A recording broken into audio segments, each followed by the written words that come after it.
एक बार की बात है। एक लड़का था। उसका नाम सबल था, जो नगर में रहता था। वह अपने जीवन से बहुत निराश था।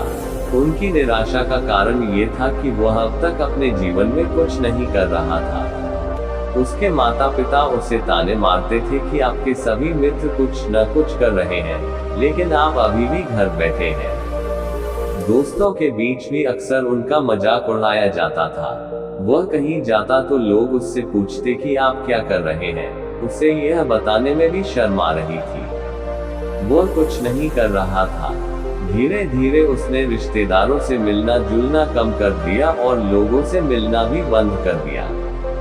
वह ज्यादातर समय घर पर ही रहता है। वह अकेला रोता है और भगवान को कोसता है और अपनी किस्मत को दोष देता है।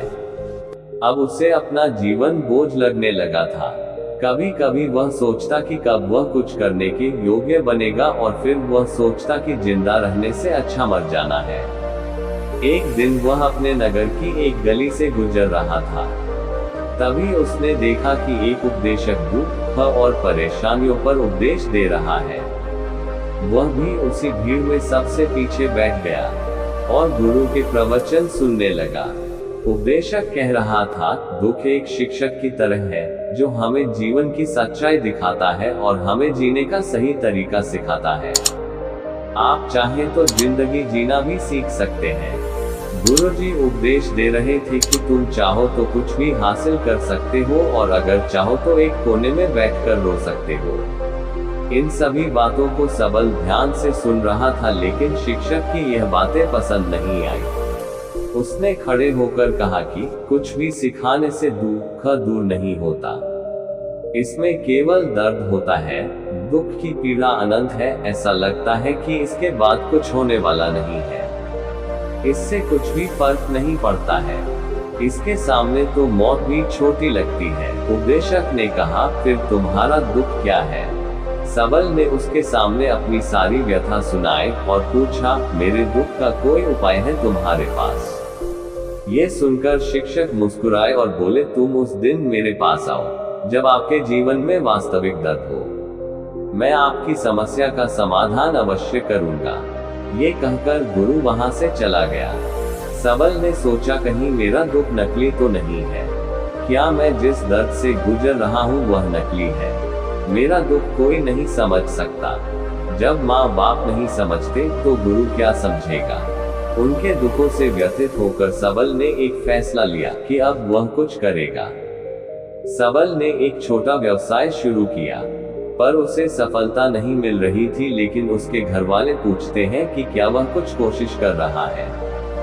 वह अपने व्यवसाय में लगा रहा और धीरे धीरे उन्हें सफलता मिलने लगी। फिर उसने गति पकड़ी और केवल 3 साल के अंदर ही वह एक बड़ा बिजनेसमैन बन गया। अब सबल के आसपास ऐसे कई लोग थे जो उसकी परवाह करता था, जो उससे प्यार करता था। अब उनके परिवार के सदस्य भी उसकी तारीफ करते नहीं थक रहे थे। दिन ब दिन उसके मित्रों की संख्या बढ़ती जा रही थी। अब वह अपनी जिंदगी से बहुत खुश था। उनके कुछ दोस्तों ने उन्हें सलाह दी कि जब आप एक बड़ा बिजनेसमैन बनकर बहुत खुश हैं, तो सोचिए आपको कितनी खुशी होगी अगर आप इस शहर और इस राज्य के सबसे बड़े बिजनेसमैन बन जाते हैं। कितने लोग आपसे जुड़ना चाहेंगे, आपकी कितनी बड़ी ख्याति होगी, और स्वयं राजा भी आपसे दोस्ती करना चाहेंगे, और जरूरत पड़ने पर ही आपसे पैसे उधार लेंगे। दोस्तों की यह बात सबल के मन में घर कर गई। अब वह और पैसे कमाने की कोशिश करने लगा, लेकिन उसे ये सब बहुत ही जल्दी चाहिए था। वह समय बर्बाद नहीं करना चाहता था। उनका अधिकांश समय इन चीजों को प्राप्त करने में गलाने लगा। इसलिए वह ऐसे काम करने लगा जो सही नहीं था। उसने बड़ा उधार लेना शुरू कर दिया। उसके दोस्तों से पैसे की मात्रा और अधिक मुनाफा कमाने के लालच में वह अपने माल में मिलावट करने लगा। उसने अन्य व्यापारियों के खिलाफ भी साजिश रची और उन्हें डराया धमकाया। जैसा उसके दोस्त कहते थे वैसा ही करता था। वह इन तरीकों से ज्यादा पैसा कमा रहा था, पर अब उसके जीवन में पहले जैसा चैन न था। उनके मन की शांति गायब हो गई थी और वह रात को सो नहीं पाता था। वह हंगामे में रहता था। वो सब कुछ पाकर भी उन्हें किसी चीज में सुख नहीं मिल रहा था। एक दिन सबल अपनी गाड़ी में कहीं जा रहा था। तभी रास्ते में उन्हें उपदेशक का आश्रम दिखाई दिया। वह रुका और गुरु के पास जाकर बोला, संत, आपने मुझे मेरे पास आने के लिए कहा था जब मेरे जीवन में सच्चा दुख आता है। अब मैं बहुत दुखी हूँ कि मेरी नींद हराम हो गई है। मुझे कहीं भी शांति नहीं मिल रही है। इस प्रकार सबल ने अपनी सारी समस्याएं गुरु को बता दी। गुरु ने कहा, जब तुम पहली बार मुझसे मिलने आए थे तब भी तुम किसी दुख में थे। आपने उस दर्द से क्या सीखा? सबल ने कहा कि सिर्फ सोचने और चिंता करने से कुछ नहीं होता। आपकी दृष्टि को सच करने के लिए ये कार्रवाई करता है। और सिर्फ काम करने से कुछ नहीं होता, परिणाम भी मिलना चाहिए। जब आपको लगता है कि आपका लक्ष्य हासिल नहीं होने वाला, तब राह में चाहे कितनी भी मुश्किलें आ जाए, मन कितना भी निराश क्यों ना हो, कितना भी लगता हो कि अब कुछ नहीं होने वाला है, तभी विश्वास करें, मैं जो भी कर रहा हूँ उसमें अवश्य सफल होऊंगा। खुद पर ध्यान दो, लोगों पर नहीं। लोग केवल सफल लोगों का सम्मान करते हैं। कोई कितना भी अच्छा क्यों ना हो, वह हमेशा लोगों की नजरों में बोझ बने रहते हैं। ये सब सुनकर उपदेशक मुस्कुराया और बोला, जब आपके पास है तो यह वास्तविक दुख नहीं है। अपने जीवन में वास्तविक दुख आए तब मेरे पास आओ, मैं उसे ठीक कर दूंगा। सबल ने जाते समय साधु को सोने के सिक्कों से भरा घड़ा भेंट किया। घड़े को देखकर गुरु ने कहा कि यह मेरे किसी काम का नहीं है। उस पेड़ के नीचे गड्ढा खोदकर गाड़ दो। सबल ने घड़े को पेड़ के नीचे दबा दिया, जैसा कि गुरु ने बताया, और वहां से चला गया। कुछ दिनों से कारोबार ठीक चल रहा था, लेकिन व्यापार के गलत तरीके के कारण धीरे धीरे उसे व्यापार में घाटा होने लगा। उसकी सारी दौलत धीरे धीरे खत्म होने लगी और एक दिन ऐसा भी आया जब उसके पास कुछ भी नहीं बचा और उस पर कर्ज का बोझ चढ़ गया था। परंतु वह निश्चिंत था, क्योंकि उसने अपना सारा कर्ज अपने दोस्तों से लिया था। उसने सोचा कि उसके दोस्त बुरे वक्त में उनके साथ खड़े रहेंगे, लेकिन ऐसा कुछ नहीं हुआ। जैसे ही बुरा वक्त आया, दोस्त पहले उससे कर्ज मांगने लगे। अगर उसने कर्ज नहीं लौटाया, उन्होंने उसे जान से मारने की धमकी भी दी। उनके सभी शुभचिंतक और प्रियजन उससे दूर हो गए। उसके दोस्त, जो उसके साथ मस्ती किया करते थे, अब उससे दूर भाग रहे थे। उसका परिवार उसकी गलतियां और कमियां गिनने लगा। उनकी सारी संपत्ति नीलाम कर दी गई और उसके पास कुछ भी न बचा। जब उसने अपने पिता से मदद मांगी, पिता ने कहा कि मेरे पास थोड़ी सी संपत्ति है, मैं तुम्हारी माँ को क्या कहूँगा अगर मैं तुम्हें दे दूँ। ये संपत्ति हमारा अंतिम उपाय है। सबल के मन में गहरा दुख छा गया। उसके आसपास कोई नहीं था जो उनके दुख को समझ सके, जो उसे संभाल सके। जनता के इस विश्वासघात के कारण वह अंदर से टूट चुका था। वह सोचने लगा कि अब जीने का क्या मतलब है, अब मौत ही मेरा सहारा है। वह आत्महत्या करने के लिए पहाड़ी पर जा रहा था, तब से उसे याद आया कि उस शिक्षक ने उससे कहा था, मेरे पास आओ जब तुम्हारे जीवन में वास्तविक दुख हो। सबल गुरु के पास गया और अपनी सारी व्यथा सुनाई। आंखों में आंसू लिए उसने कहा, हे गुरुजी, मेरे दुख का निवारण कीजिए। गुरु ने कहा, जब जीवन में असली दुख होता है तब मेरे पास आ जाना, मैं इसे जरूर ठीक करूंगा। सबल ने कहा कि ये क्या हो रहा है, मेरी जिंदगी में अभी दुख नहीं है, तो आखिर असली दुख क्या है? गुरुजी ने सबसे कहा कि पहले आप मुझे बताओ, आपने अपने दुख से क्या सीखा? सबल ने कहा कि मैंने वह सीखा, जो लोग हमारे जीवन में आते हैं वह हमारी सफलता और प्रगति के कारण वो हमें धोखा जरूर देंगे, क्योंकि बुरे समय में वे हमारे साथ नहीं खड़े होंगे। वे अच्छे समय में ही हमारा फायदा उठाएंगे और बुरे समय में हमें छोड़ देंगे। उन लोगों पर ही भरोसा करें जो हमारे बुरे समय में हमारे साथ खड़े रहते हैं। लेकिन ऐसे लोग बहुत कम होते हैं, लेकिन जिनके पास है उन्हें उनकी सराहना करनी चाहिए, उनका अपमान नहीं करना चाहिए। मैंने कभी भी किसी के खिलाफ साजिश नहीं रखना चाहिए। अपना काम ईमानदारी और धैर्य से करे और कभी लालची मत बनो। अपने सारे दुख दर्द और अनुभव बयां करने के बाद सबल गुरुजी के सामने आंखों में आंसू लिए बैठ गया। कुछ देर बाद साधु उठे और पेड़ के नीचे एक गड्ढा खोदा और घड़ा निकाल लिया, जो सोने के सिक्कों से भरा हुआ था। उसने सबल को देकर कहा, मेरे पास आओ जब तुम्हारे जीवन में वास्तविक दुख हो। सबल ने अपने शिक्षक को धन्यवाद दिया और उसे प्रणाम करके चला गया। उस पैसे से उन्होंने एक छोटा सा व्यवसाय शुरू किया। अब वह छोटा व्यापारी बनकर भी खुश है। उन्होंने पूरी लगन और ईमानदारी से कारोबार किया। जल्द ही वह अपने शहर का एक बड़ा व्यापारी बन गया। उनका जीवन सुख सुविधाओं से भरा हुआ था। लेकिन कोई कितना भी अच्छा क्यों न हो, लेकिन जीवन में दुख आता है तो सबल के जीवन में भी दुख आते थे। अपने माता पिता की मृत्यु के रूप में वे दोनों एक ही दिन मर गए। सबल अपने माता पिता से बहुत प्यार करता था, इसलिए उनके निधन से उन्हें गहरा सदमा लगा। वह शवों को ले गया, दोनों को शमशान घाट ले गया, जहां अंतिम संस्कार किया गया। वहां उसने अपने माता पिता का शव जलता हुआ देखा तो उनका मन बेचैन हो उठा। उसके मन में कई सवाल उठने लगे। वह घर वापस आ गया, इसलिए उसने अपने माता पिता के घर और संपत्ति को देखा, जिसके लिए उनके पिता हमेशा लड़ते रहे। आज जो छूटा पड़ा है, जिन्होंने इसकी देखभाल की, इसके लिए लड़ने वाले इस दुनिया से चले गए। उसके पिता ने जो कुछ कमाया वह सब यहीं रह गया। एक दिन पहले तक उसके पिता मारपीट करते थे किसी के साथ उसकी संपत्ति के लिए। आज वो खुद इस दुनिया से चले गए। उसका मन ऐसे अनेक विचारों के बवंडर में था। वह अंदर से अकेला और डरा हुआ महसूस कर रहा था। वह खाली महसूस कर रहा था।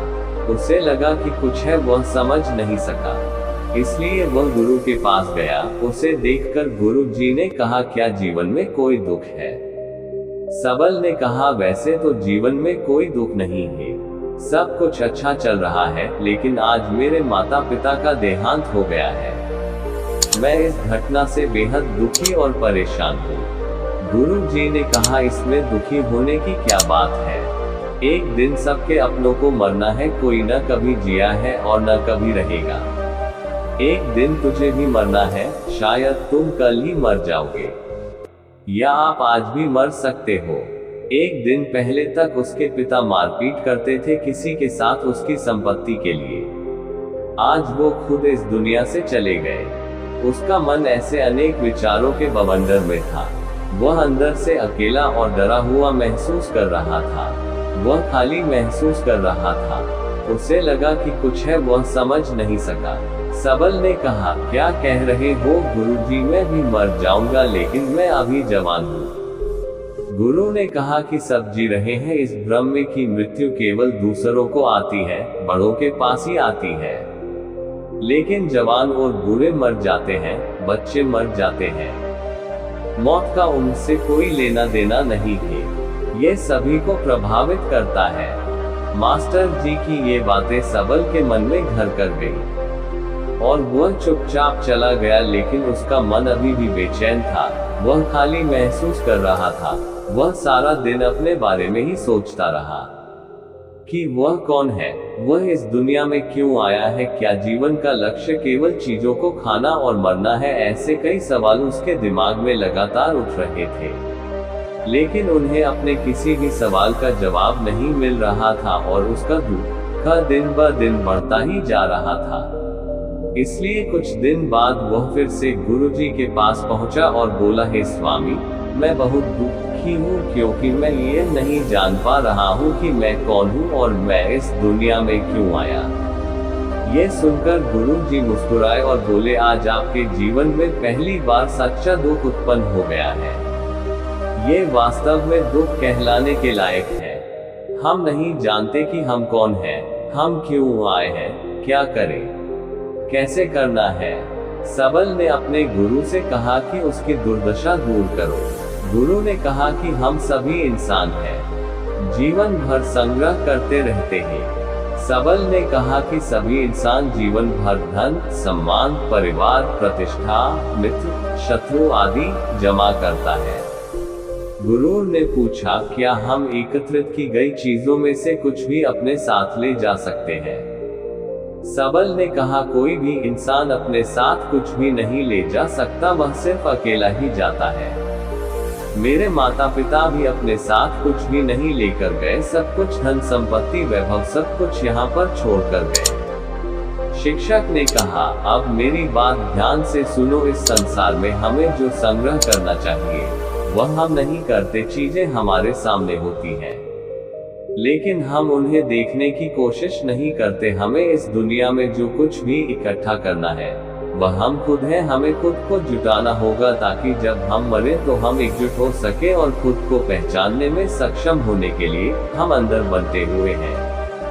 हम प्यार, नफरत, गुस्सा, ईर्ष्या में बंटे हुए हैं। क्रूरता, धन, स्थिति, प्रतिष्ठा, सम्मान, पहचान, धर्म, जाति, सैकड़ों हजारों ऐसी चीजों और इच्छाओं में हम विभाजित हैं और टुकड़ों में जीवन जी रहे हैं। इस विभाजन के कारण हमारी चेतना कभी एक नहीं हो सकती।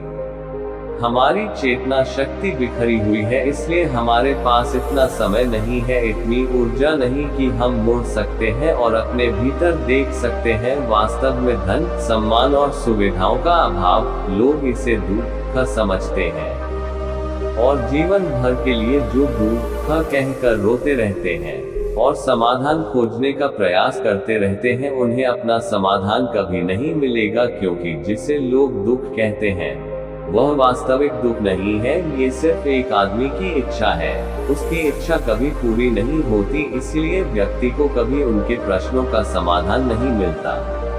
इसलिए इन सब से परे, यदि आप अपने दुखों का अंतिम समाधान चाहते हैं तो सबसे पहले खुद को समेटो। इस दुनिया से अपनी ऊर्जा वापस ले लो और इकट्ठा करो। अपने आप पर ध्यान केंद्रित करो, स्वयं पर ध्यान दो। अपने मृत्यु से पहले अपने आप को जानने की कोशिश करो, बिखरो मत। सबल ने कहा, तो गुरुजी, क्या हम इस संसार को छोड़ दें? हमारी सभी इच्छाओं को मार देना चाहिए, किसी से प्रेम नहीं करना चाहिए, धन संग्रह नहीं करना चाहिए, सम्मान की आशा छोड़ देनी चाहिए। शिक्षक ने कहा कि भावनाओं और इच्छाओं ऐसे बिखरे हुए मनुष्य में से निकल आओ, जैसे कोई पत्थर पहाड़ से गिरे जिस पर पर्वत का कोई वश नहीं है सिवाय देखने के। परेशान होना और कुछ खोना, वैसे ही बिखरे हुए मनुष्य की इच्छाएं बेकाबू और दर्दनाक है। उसका अनियंत्रित मन इच्छा करता रहता है और कल्पना करता रहता है और ये दुख देता है। लेकिन जब एक व्यक्ति अपने मन को एकत्र करता है तो वह जो कुछ भी करता है वह उसके नियंत्रण में होता है। फिर उसकी इच्छा से इच्छाएं भी उत्पन्न होती हैं। सबल ने कहा कि आपने मेरे असली दुख का समाधान कर दिया। आपका बहुत बहुत धन्यवाद। अब से मैं खुद को समेटने, खुद को तराशने की कोशिश करूंगा। गुरुजी ने कहा कि मानव शरीर में बहुत ऊर्जा और शक्ति है, लेकिन ये फालतू के कामों में बटा हुआ है, बेकार की बातों में लगा हुआ है। यह एक बहुत ही शक्तिशाली मशीन की तरह है, एक बच्चे के हाथ में रखा जा रहा है और वह बिना सोचे समझे अपनी शक्ति बर्बाद कर रहा है और बिना किसी नियंत्रण के। इसीलिए इस शक्ति पर ध्यान दे, अपनी चेतना और इसे इकट्ठा करे। सबल को अपने प्रश्नों का उत्तर मिल गया। उसने अपने गुरु का शुक्रिया अदा किया और चुपचाप चला गया। दोस्तों, उम्मीद है आपको ये कहानी पसंद आई होगी। अगर आपको ये कहानी पसंद आए हो तो अपने दोस्तों और परिवार के साथ जरूर शेयर करें। आशा करता हूँ दोस्तों आपको यह वीडियो पसंद आए होगी। ऐसे ही मोटिवेशनल स्टोरी के लिए हमारे चैनल को लाइक, शेयर और सब्सक्राइब जरूर करें। धन्यवाद।